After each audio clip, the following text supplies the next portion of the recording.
Simone Belli e este é o Bem Viver. Vamos para mais uma edição do programa que celebra uma convivência de fraternidade com todos os seres da natureza. Esse nosso encontro semanal é para te contar formas de experimentar um mundo onde o respeito à terra é um valor fundamental. Então vamos junto ver como está o programa de hoje. No Momento Agroecológico, você vai saber como vivem as galinhas felizes que produzem ovos orgânicos da melhor qualidade. Depois tem uma reportagem sobre frutas nativas brasileiras que nascem na região da Mata Atlântica. Tem dica de saúde sobre um tema muito importante para os dias atuais, a ansiedade. E tem muita cultura. Vamos falar sobre o livro Torturado com o escritor Itamar Vieira Júnior e exaltar a nossa latinidade com uma receita de tortilhas de banana, além de uma reportagem sobre o intercâmbio da música brasileira com os nossos hermanos. É agora no Bem Viver que está só começando. Vamos começar com o nosso Momento Agroecológico, onde a gente vai conhecer uma produção pioneira no Brasil de ovos orgânicos, conhecidos como ovos de galinhas felizes. Isso porque as aves vivem num ambiente em que os instintos naturais podem se manifestar de forma livre. Então elas são criadas soltas, podem conviver com galos e tem também uma alimentação totalmente orgânica. Tudo isso acaba promovendo o bem-estar das galinhas, além de refletir também na qualidade dos ovos.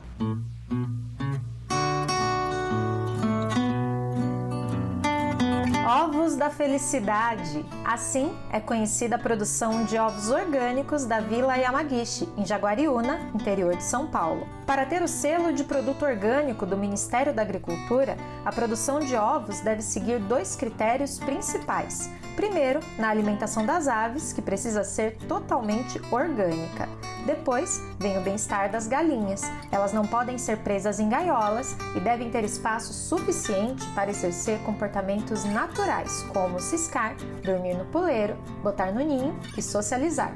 Para colher os ovos sem interferências agressivas, os produtores da Vila Yamagishi utilizam conhecimentos tradicionais. Como é uma criação solta, você tem uma condição de como que a galinha vai botar naquele lugar que você deseja. Você constrói um ninho, né?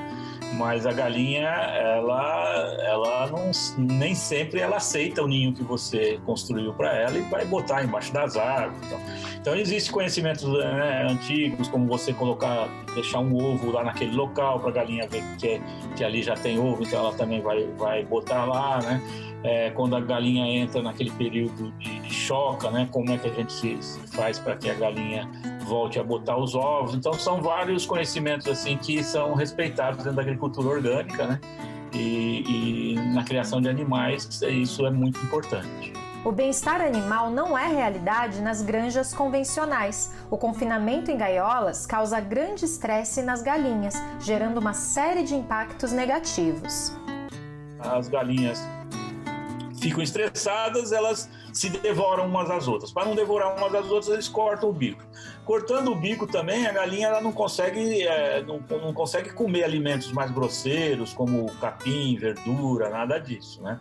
Então, esses minerais, essas vitaminas têm que ser dados de forma sintética, né? Artificialmente.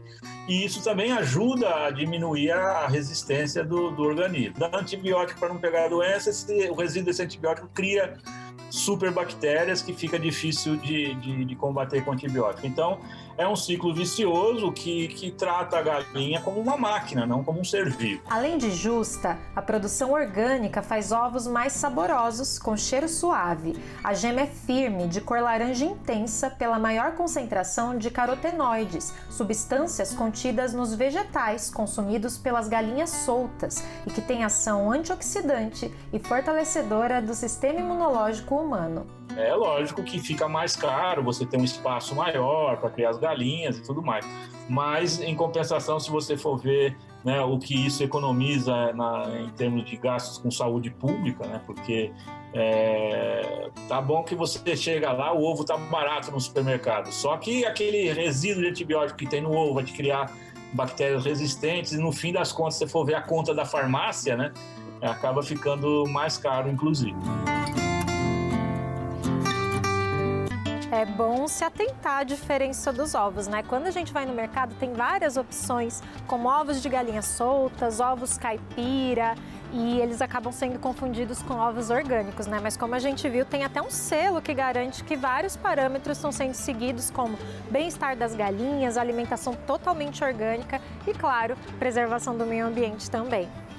O Brasil é um dos maiores produtores de frutas do mundo, ficando atrás só da China e da Índia. Muita gente não sabe que as frutas mais comuns que fazem parte do nosso dia a dia, como banana, maçã, laranja, uva e várias outras, são frutas de outros países. Nós não estamos acostumados a comer nossas frutas nativas, para além das mais conhecidas como goiaba, jabuticaba, maracujá, por exemplo. Só que a diversidade das nossas árvores frutíferas é enorme. Consumir essas frutas pode trazer muita riqueza de sabor, aromas e nutrientes, além de gerar renda para pequenos produtores. Então vamos para o Alimenta Saúde conhecer frutas nativas de um dos nossos biomas, a Mata Atlântica.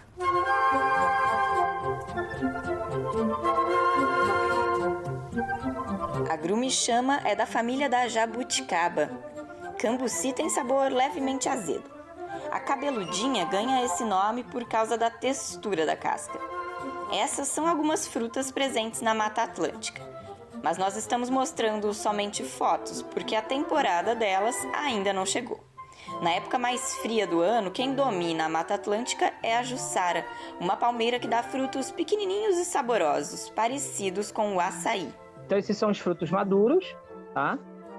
Cada fruto desse deve ter 15% do seu volume total em polpa, tá? Não é grande produção, tá? Aqui dentro a gente tem aqui, né, por fora, na realidade, é uma pequena película, uma camada de polpa. Ela é prima do açaí, que todo mundo sempre quer consumir o açaí, que vem lá do outro lado do país, né, vem lá do Pará. Pelo vídeo, o Jorge nos mostra um pouquinho do seu quintal em Paraty, no litoral do Rio de Janeiro. E ele ensina a lição da mata sobre os frutos e sobre o respeito ao tempo. E os alimentos, né, as frutas, os legumes, e tudo, elas são muito marcadas por estações. A gente agora está entrando no inverno, né? E é uma estação com poucas frutas. Para a nossa vitalidade, nossa saúde vital, a gente precisa nos alimentarmos de frutos mais próximos da gente. Na Mata Atlântica, o verão é o momento em que as outras frutas enchem as árvores e estão prontas para serem saboreadas. Assim como o Jorge, o nutricionista Matheus Silva nos lembra que conhecer as frutas da estação de cada região e respeitar o tempo da natureza pode nos trazer muitos benefícios. Pensando em saúde, redução de agrotóxicos, o alimento fica mais in natura, ele fica mais natural. O alimento na época ele fica maduro naturalmente, ele recebe uma exposição solar diferente, então o sabor dele é diferente. Então o sabor fica mais ressaltado. Agora vamos para a comunidade da Muvuca, lá em Maceió, ver um recado das mulheres do Movimento de Trabalhadores por Direitos. Meu nome é Hilary, sou da comunidade da Muvuca. Meu nome é Maria Eliette de Lima, sou da comunidade da Muvuca. Meu nome é Daiane, sou da comunidade Muvuca. Aqui a gente tem milho, plantação de coco, feijão e batata, temos tudo, muitas coisas plantadas aqui. Já aqui a gente colhe pra gente e para dar às comunidades as pessoas que precisam. Temos aqui inhame, batata, mamãe, e temos aqui também coco e temos ali vários chá de cidreira. Essas são as nossas plantações da comunidade da Muvuca. Ela vai ajudar muitas pessoas em comunidades e também junto com o MTD. Mas a gente tira muito remédio para os vizinhos, faço lambedor, saio entregando, doando para os vizinhos, arranco macaxeira também, eu dou para eles e para outras comunidades. Aqui, as plantas medicinais, temos cidreira, boldo do Chile, capim santo, hortelã miúda, tudo para fazer remédio, lambedor e outras coisas mais. MTD! Essa luta é para valer! Hilary, Maria Eliette e Daiane, muito obrigada por agregar tanto aqui no nosso programa. E você que está em casa em diversas partes do Brasil, se quiser participar aqui do Bem Viver, é só colocar a sua saudação nas suas redes sociais e marcar com a hashtag Bem Viver na TV. A gente te espera. Vamos para a nossa dica de saúde falar de ansiedade. Essa sensação faz parte da experiência humana e em níveis saudáveis ela age como um motivador para preparar a gente para desafios e conflitos. Mas a ansiedade pode se tornar prejudicial e até uma doença. A gente precisa observar os sinais, principalmente levando em conta que o Brasil é o país que tem mais pessoas com sintomas de ansiedade, segundo a Organização Mundial da Saúde. Isso sem falar nesse estresse que nós estamos vivendo por causa da pandemia e também pela situação política no nosso país. Bom, nós trouxemos a psicóloga Ivani Oliveira, que vai explicar pra gente os sintomas dessa ansiedade prejudicial e algumas formas de amenizar essa sensação.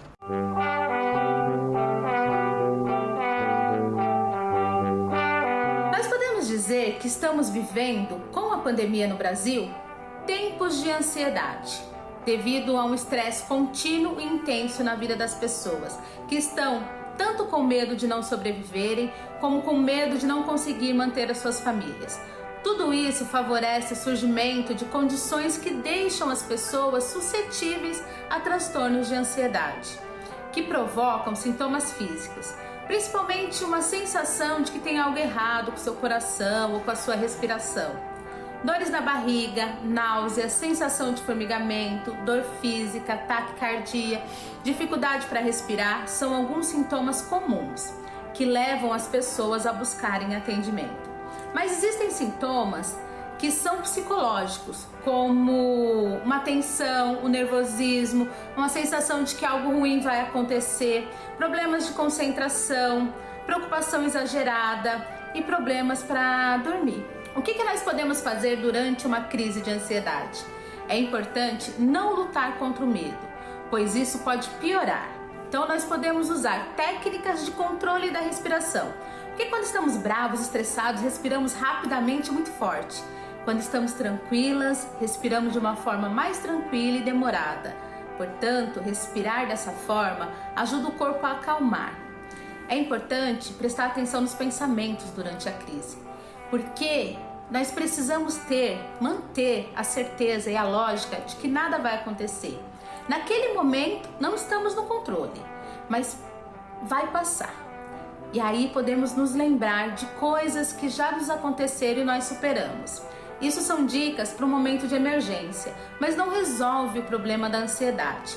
Procurar um médico e entender se você tem algo a ser tratado ou se foi algo que aconteceu de uma forma isolada é o mais correto. Você pode até ouvir das pessoas que isso é algo da sua cabeça, mas não significa que não existe e que não é importante. Olha, eu sou uma dessas pessoas que lida com uma ansiedade crônica já há um bom tempo. E posso dizer que é possível, sim, ter uma vida de qualidade, com um bom suporte, né? Eu faço terapia, eu tomo medicamentos quando necessário e não é problema nenhum falar nisso. Então, não tenha vergonha de buscar ajuda se tiver difícil demais. O assunto agora é literatura. O livro Torto Arado é um dos maiores fenômenos literários recentes no Brasil. Foi sucesso de público, gerou muito debate nas redes sociais e ganhou prêmios no Brasil e no exterior, incluindo o Jabuti de melhor romance em 2020. Torto Arado conta a história de duas irmãs descendentes de quilombolas no sertão da Bahia. O direito à terra é central na trama, além do retrato de um Brasil preso a um passado escravista. No quadro de entrevista de hoje, nós recebemos o autor de Torto Arado, o baiano Itamar Vieira Júnior.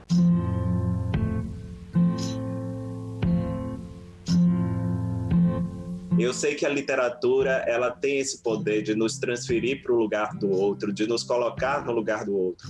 E eu fico muito satisfeito, muito feliz de ver toda essa divulgação que o livro tem tido. E é uma forma de levar a realidade do campo brasileiro, a realidade do trabalhador rural, do trabalhador quilombola, do indígena, para que essas pessoas tomem conhecimento e possam estar mais atentos também a essas questões, né, que diz respeito a todos nós. Então, a segurança alimentar de todo brasileiro passa também pelo trabalho dessas pessoas. Então, nossas vidas estão intimamente ligadas, né? E eu acho que o romance tem mostrado isso para as pessoas, para os leitores. E ali no romance a gente tem uma família de trabalhadores, uma comunidade de trabalhadores que vivem numa fazenda, que ao longo do tempo, né, com os intercâmbios que vão estabelecendo com outros grupos, eles vão se reconhecendo quilombolas e vão assumindo essa identidade. Mas isso não é assumido de uma hora para outra, né? Para assumir, para se reconhecer, é preciso conhecer, né? É preciso aprender, se educar. Então, o romance vai mostrando como isso vai sendo construído, né? E à medida que eles vão entendendo que eles descendem de escravizados que não tiveram nenhum direito quando foram libertos, né? A reforma agrária já era uma reivindicação muito forte dos abolicionistas naquele período, mas ela não foi emplacada naquele momento. Então, aqueles trabalhadores que eram escravizados passaram a viver errantes ou vivendo nas fazendas onde já serviam e, claro, eles não recebiam remuneração, né? Só tinham o direito de permanecer ali, tendo seu trabalho explorado, né? E o romance vai estabelecendo essa conexão, que à medida que as personagens vão conhecendo esse passado, elas vão se empoderando, né? Elas vão criando o domínio da situação e veem que aquela terra, né, onde as famílias estão ancestralmente há quase 5 gerações, ela lhe pertence também, porque é seu território.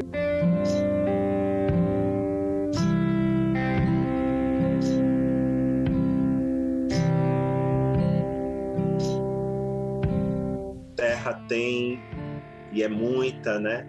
E eu acho que precisa de vontade política para fazer valer esse direito, que não é um direito que nos é dado por um governo, é um direito que está na carta que rege as leis desse país, né? Um direito constitucional.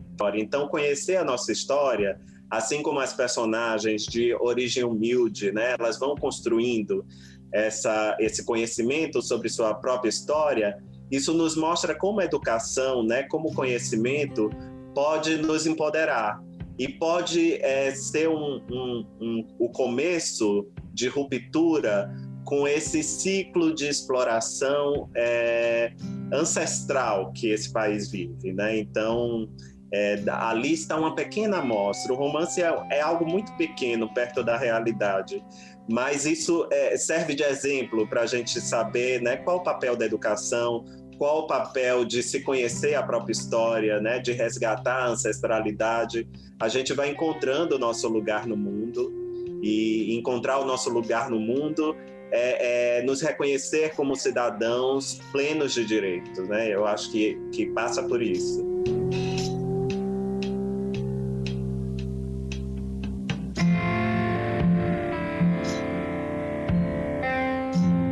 Aí, belíssima entrevista e belíssimo livro. Se você quiser ouvir mais, vai no nosso site ou no YouTube e procura por BDF Entrevista, que lá tem o conteúdo completo.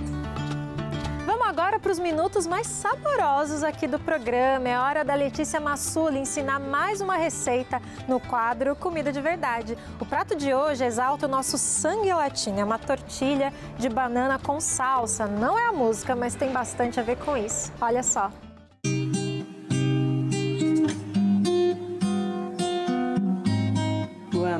A receita de hoje vem toda trabalhada na pegada latino-americana. Uma tortilha de banana verde com um molhinho de vegetais tostados, de dar água na boca. Vem comigo que eu vou ensinar.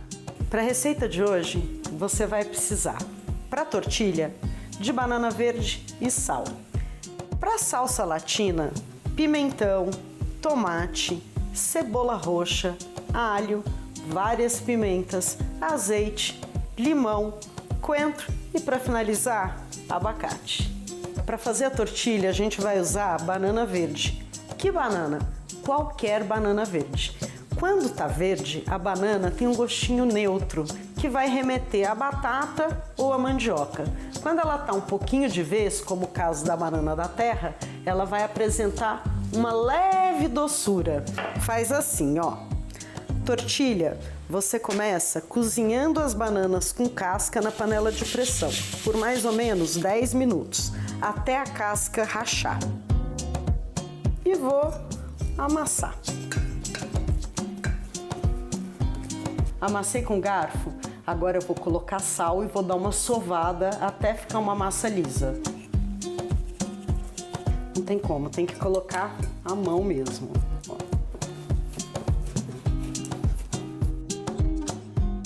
Olha aqui o ponto da massa, uma massinha bem homogênea. O que eu vou fazer agora? Eu vou fazer bolinhas, que são as bolinhas que vão virar a minha tortilha. Cada bolinha vai virar uma tortilha.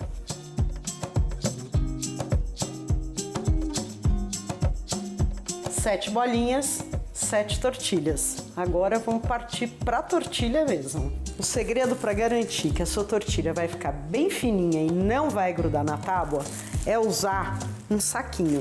Você coloca a massa aqui no meio, tampa e achata entre duas tábuas. Ela vai ficar bem fininha e não vai grudar. Outra dica importante para a tortilha ficar perfeita é usar uma frigideira antiaderente. Não precisa de gordura nem nada. Coloca a tortilha direto aqui que ela não vai grudar. Salsa, além do tempero, salsinha, salsão, é também um ritmo musical latino-americano e é como se fala molho em espanhol, uma salsa. E é isso que eu vou fazer hoje. Esse molhinho aqui, um tipo de vinagrete, só que tudo tostado, para ficar com aquele gostinho de defumado e a boca cheia d'água. Muita gente não sabe, mas tomate, pimenta, pimentão são todos os ingredientes latino-americanos. O tomate é andino, as pimentas vieram do México e quando o invasor chegou aqui, elas já eram difundidas pelo Peru, pela Bolívia. Depois ganharam o mundo e fizeram tanto sucesso, mas tanto sucesso que muita gente se esqueceu da sua origem. Muita gente se esqueceu que são ingredientes puro sangue latino. Para fazer a salsa, eu vou chamuscar cada um dos ingredientes. É como se fosse um vinagrete, só que vai ser um vinagrete chamuscadinho. E quando chamusca, carameliza. Quando carameliza, ressalta sabor. Então é por isso que eu vou colocar tudo aqui na chapa de ferro, né, numa frigideira bem grossa, para dar essa queimadinha que vai agregar sabor ao meu preparo. Eu vou usar tomate verde também, que eles usam bastante no México. Na verdade, eles têm uma outra variedade que vem do Juá, que se chama tomatilho, que eles usam bastante nesse tipo de molho. Como a gente não tem tomatilho no Brasil, eu vou usar um pouquinho de tomate verde. Tudo junto vai ficar bem gostoso. Pimenta. Primeiro eu vou colocar aqui um tanto de pimenta de cheiro, que não vai arder, mas que vai dar um gosto bem especial. E vou colocar também uma dedo de moça aqui, que é para arder. Ou não, né? Já que a gente tá aqui, vamos colocar logo 2. Vou colocar também dente de alho com casca e tudo. Ele vai queimar, vai ficar macio e doce no meio. Todo mundo sapecando, todo mundo pulando na frigideira, todo mundo ficando cheio de sabor. Eu agora vou cortar tudo antes de triturar. Eu vou dar uma pré-cortada bem rústica e depois eu vou triturar tudo junto para fazer o nosso molhinho. Pega essa mistura tostada e junta cebola roxa em cubinho e talo de coentro laminado. Tempera com raspa e gotas de limão, sal e azeite. Tá pronto.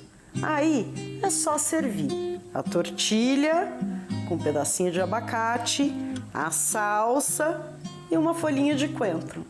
Tá pronto.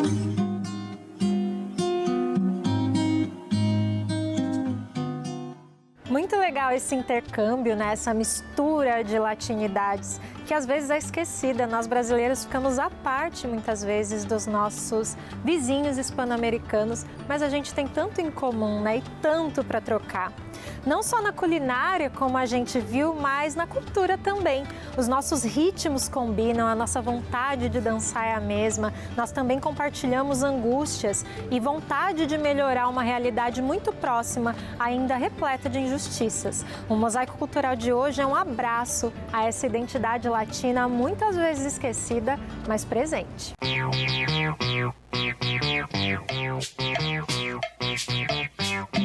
A banda Macúmbia, de João Pessoa, na Paraíba, tem como essência o intercâmbio entre latinidades. Com 8 integrantes, iniciou com um venezuelano no vocal e tem hoje músicos do Brasil e da Argentina, além de um estadunidense. Se tornou algo engraçado e bem diferente, que virou um ponto ali, né, da banda bem forte. O pessoal começou a curtir demais essa questão da dupla nacionalidade, uma hora fala espanhol, uma hora fala português. E a tentativa de se fazer uma salsa, uma cumbia misturada com carimbó, já pensou? Então, foi daí que surgiu essa peculiaridade da banda Macúmbia. Você escuta bem o som, ele traz aquele negócio, às vezes é salsa, às vezes é um carimbó.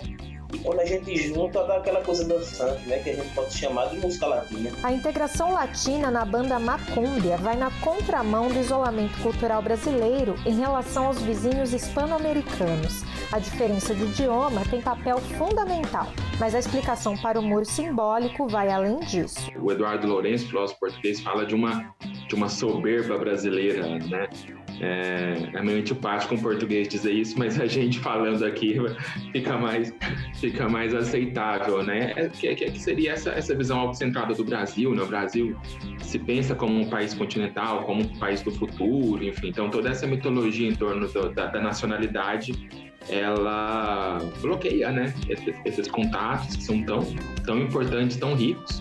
Entre as décadas de 1960 e 70, alguns movimentos da música brasileira desafiaram fortemente esse isolamento. Impulsionados pela Revolução Cubana e a luta incomum contra ditaduras, artistas expressaram a ideia de uma identidade latino-americana. Belchior, quando grita, né, proclama essa identidade latino-americana, né, eu sou apenas um rapaz latino-americano. Esse rapaz latino-americano ele é também um retirante nordestino, né? E isso vai aparecer de uma tom muito forte nos Mineiros, né? No Clube da Esquina. Várias canções emblemáticas do grupo falam desse ideal latino-americano e o próprio Milton Nascimento vai ter muitas parcerias, né? Com a Mercedes Sosa, principalmente, mas também com outros compositores da América Latina, e vai ser uma figura assim, chave nessa circulação. O contexto político que fortaleceu a união cultural entre Brasil e América Hispânica foi esvaziado com a ascensão neoliberal e o domínio dos Estados Unidos na indústria cultural. Atualmente, a internet pode ser um meio para que pontes sejam retomadas e fortalecidas. Mas hoje a gente tem ouvintes na América Latina inteira. O país que mais escuta a gente é o México, né? A gente tem aqueles dados do Spotify. Os México, Argentina, Venezuela toca muito. E a latinidade traz isso, né, velho? Traz a luta do povo brasileiro, traz a luta do povo latino-americano, que no final ali quer dançar, no final quer desafogar alguma coisa, quer curtir, quer interagir, né? E a gente tenta expressar a América Latina da melhor forma possível, através da música aí, entre linguagens e ritmos. A gente tenta combinar.